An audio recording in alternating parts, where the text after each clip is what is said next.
Removed the battery tray, which was a pretty big pain. I pretty much just trimmed it up. That was pretty much all just really spotty and just did not look good. So I'm not saying that looks good, but you know, it's my little goldfish. You know what I'm saying? A little Goldie. So yeah, I basically just gave it a quick degrease, at least, you know, hit it with some simple green, and then just kind of jetted it off with the hose. So it looks a little bit cleaner. This car is never really gonna be like what I really want it to be as far as you know, body cleanliness. It's gonna be still like perfectly structurally sound, because like I said, we will replace the frame rail. Those are the main parts that we are gonna be really diving into and cleaning up and making sure they're perfect. I did get this fuse box harness here, but it is a little bit chopped up, and you know, a couple of the wires are just broken, and they're just, I don't even know where these go to. A couple of the pins are messed up. I don't even have the fuse panel that goes into the actual car, not the ones that go in the engine bay. I have those. The rest of it seems pretty good. I had a parts car like 2 years ago that was just sitting in my driveway probably for almost a year, and I sold it for $200, $300 or something like that. The front end was damaged, but it was rust free, and it had full everything. Like, I could have used almost, I could have completed this car, you know, pretty much. I could use the carpet, the headliner, the interior, the wiring, everything, the brake lines. But I wish it would have worked out a little bit better as far as timing goes, but that's the way it went. So we'll still kind of make the most of it. But yeah, let's get sanding, get this thing ready for just, you know, a quick little rattle can job and just matte black. Basically just finish off what they did, but at least kind of make it, you know, I want the end result to be somewhat decent. Some of you were asking about the these things, the actual replacement frame rails. They're actually by Excessive Performance, I believe they make them. I think they're like $200 or $300 for two of them, so they're pretty pricey, but you know, they definitely are pretty solid. Real nice install, fit really well, at least that's what I've heard. I probably am going to be getting new doors. I found a good deal on them, and I also need door panels anyway. So if anyone is looking for a couple set of like 2 doors, driver and passenger, obviously let me know. I'll sell them to you for pretty cheap. This one's just a little bit mangled. That one is pretty cherry. Speaking of cherry, we actually have this one guy. He's actually helping me out making a little design for you guys. I might pop it on the screen right now. If not, it's just a little rectangle design, kind of like a JDM style cherry. Nothing too fancy. It's pretty cool though. I'm digging it. If you guys would be interested in something like that, drop it down in the comments below. Maybe I'll like have a comment for you guys to like in the comments, because you need a minimum order of 500. I really hope you guys are interested. It'd be a cool way for you guys to support the channel, and it'll be a cool little, you know, thing to put in your car. I'll probably rock one. They're pretty cool. Hopefully I'll have a picture for you guys, but yeah, just wanted to mention that. Let me know who's interested, and yeah, I'm just gonna get to work. All right, so for sanding, what I'm going to be using is just a red Scotch-Brite pad. Now obviously if you're going to be going for like a full out nice, super nice quality finish, well actually, you know what, let me just link my videos that I did on my 240 when I painted my engine bay. I used a gun, I did primer, you know, base coat and clear, all documented, so definitely go check that out. My first time painting, but for this kind of job, all I'm going to do is just use a bit of Scotch-Brite. Just start scuffing it up. You know, it'll be good for what we need. If there's a couple spots of rust, you know, as you can see right here, hopefully you guys can see with the angle of the camera, but I'll probably go ahead and just get those with the sander. But for the paint, just to scuff it up, all I'm going to use is this, and it should work just fine.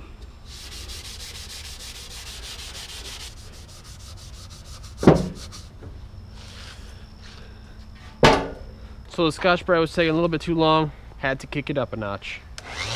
Woo! So pretty much got it all sanded down, at least all the rough stuff. Well, I would say about 90% of it. It's coming along, as you guys can see. We got some spots pretty nice. Obviously we have to still hit it with like some 400 just to get that final finish. But yeah, hopefully it should turn out pretty decent. Just flat black, nice and simple. Nice and clean, kind of, you know, you won't really see too many of the imperfections.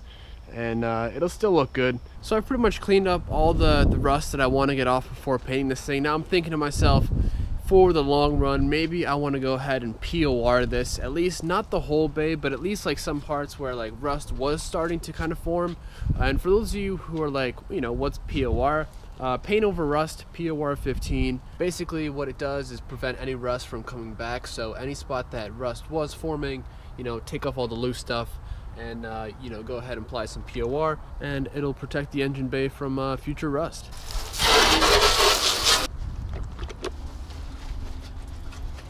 By the way, some of you may have already spotted, we have some new seats here for the not obviously not this guy. They will obviously be going into my car. Just what we needed for the build, at least for the interior, just to cap it off. Alright guys, so this is the POR 15 that I was telling you about. This stuff is seriously the real deal. This right here, 1 quart, costs $50. Okay, that 1 quart costs half as much as this whole car. You know, so yep, it's the real deal. I think a gallon is like $1.50, so you save about $50 the more you get. But even though you guys are probably like, oh, you should probably sand this all down, it says right on the tin, you do not need to, just paint right over it. So as you guys can see, I got a little tarp ski down there. This stuff is, like I said, pretty serious. I should probably be wearing gloves, but since I'm going to be going from the top down, it'll be all drained. If you're working underneath your car or anywhere that you'll probably get dripped on, it's a pretty big pain. Ow, it's a pretty big pain to get off when dried. So there we go. Well, I said there we go. I got like one peel up, slowly coming up here, slowly but surely. And it comes originally, I think, in gloss black. I don't believe there's other color options, but this is just a dollar store brush, just something that's cheap to replace. So I'm just gonna be doing this for probably about 20-30 minutes, and when I'm done, I'll show you guys what it looks like. So the POR stage is complete. As you guys can see, we're all POR'd up. I might go ahead and just touch up a couple little spots, but this is pretty much the gist of it. This is 2 coats, not too heavy, but heavy. And basically what you want to do is you want enough on there to whereas you can't see through it, because the first coat you can kind of see it's still a little bit porousy, and you guys can kind of see the surface underneath. But second coat, you know, it definitely kind of builds up nicely. So as you guys can see, every spot that I even saw rust, even trying to think about starting, and it's crazy, like it's 1:30 and the sun is already, I mean, I guess it's not, you know, at the angle it normally sits at anymore, but I'm already losing the sunlight out here, which kind of sucks. That's the problem. Like, this video has been a collaboration of like a week's footage, just because timing now with sunlight, and by the time I get out of work is just, unfortunately, the only problem with using one of these brushes is that sometimes you can leave some hairs behind. So I'm gonna go ahead and just kind of see what we're working with. Obviously this is not a show car. I feel like the person who I'm gonna sell it to is just gonna turn it into a drift car or something along those lines. So there's no really point to try and make it all pretty and super spotless. It will serve its purpose. Even for a street car, it'll be perfect. You know, as long, this I wouldn't recommend anyone to make this into a show car. It's too much work. So that's that. I'm really stoked with how it's, you know, coming around. We still have a lot of work obviously to do, but nice to see the rust is gone. It's going to be completely different when you see the whole engine bay in one color. All right, well, this is the next day. Went to Home Depot to get some paint, and my car actually didn't want to start when I was planning to leave.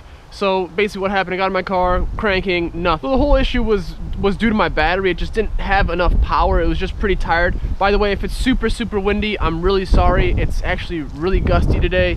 It looks like a storm's brewing, and I don't think it's supposed to rain, but I want to finish this up. It's really windy, but luckily we don't have too much more to finish up. As you guys can see, we just have a little bit of touch up there, but boom, bada bing, should be good.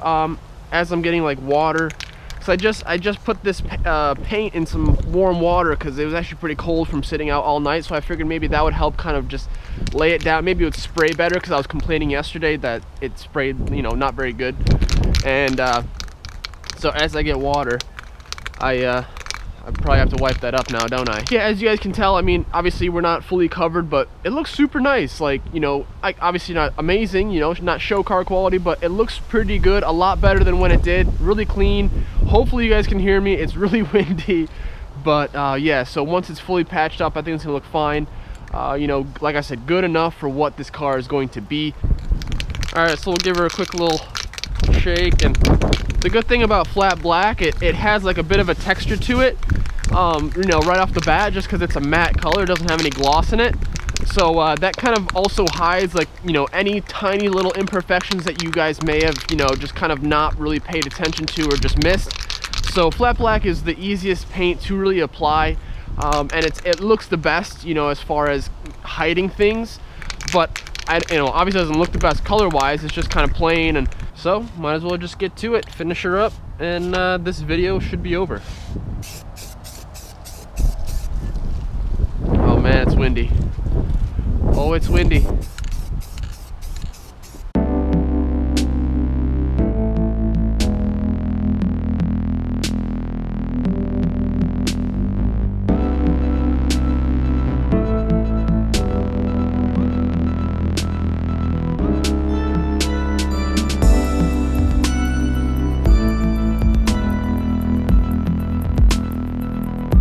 Real easy touch up, you know, just wherever you want to spray and just hit it again. Go ahead, really not going to make too much of a difference, you know, you won't notice it anywhere else really. It's not going to change the shade unless like other spots are really worn, but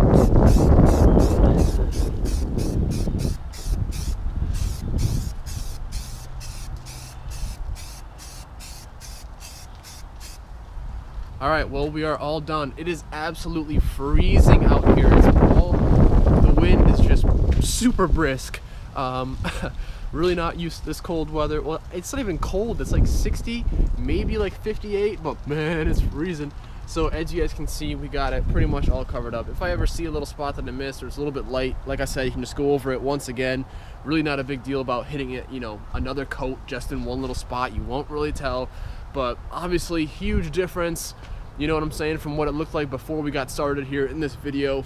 Just cleans it up a tremendous amount. Really actually happy with how it looks. I initially did this on my, you know, my 240 in there, but then, you know, obviously since then made it a little bit more pretty. But to do that, it took about 24 hours, you know, worth of prep, and then another 24 hours literally of work time, you know, just painting it. As you guys, if you guys watch the videos, you'll notice that I was there at the shop from like 9 at night till like 9 the next morning, so you know, 12, you know, 11 the next morning, so like 14 hours worth of just painting. So definitely a bit of work that goes into that. This is just nice and simple, cleans it up. Oh god, it's so cold. But yeah, that's gonna do it. Hopefully today I'll get these Corbos into my car as well. I'm gonna mess with a little bit of tuning stuff on my car, see if I can get it a little bit better, because my tuner unfortunately is just really busy, or I haven't really been able to get a hold of him, so which is kind of unfortunate. So I'm not really sure how that's gonna all work out with this whole season getting it tuned, which kind of bums me out, because obviously you guys know we have an RB25 that's going in my car. This is gonna get a KA, nice simple budget, you know, let someone do something fun with it. KAs are honestly great, to be honest.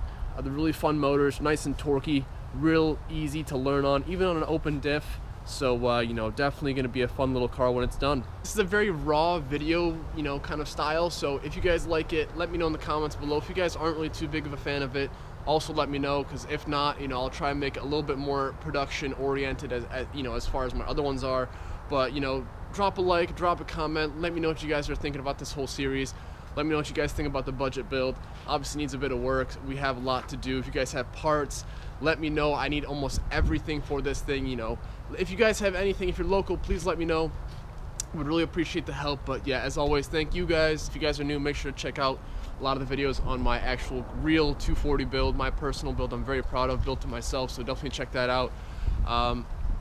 A lot of videos, like I said, check out the painting one. So thank you for watching. I'll catch you guys in the next one. Later.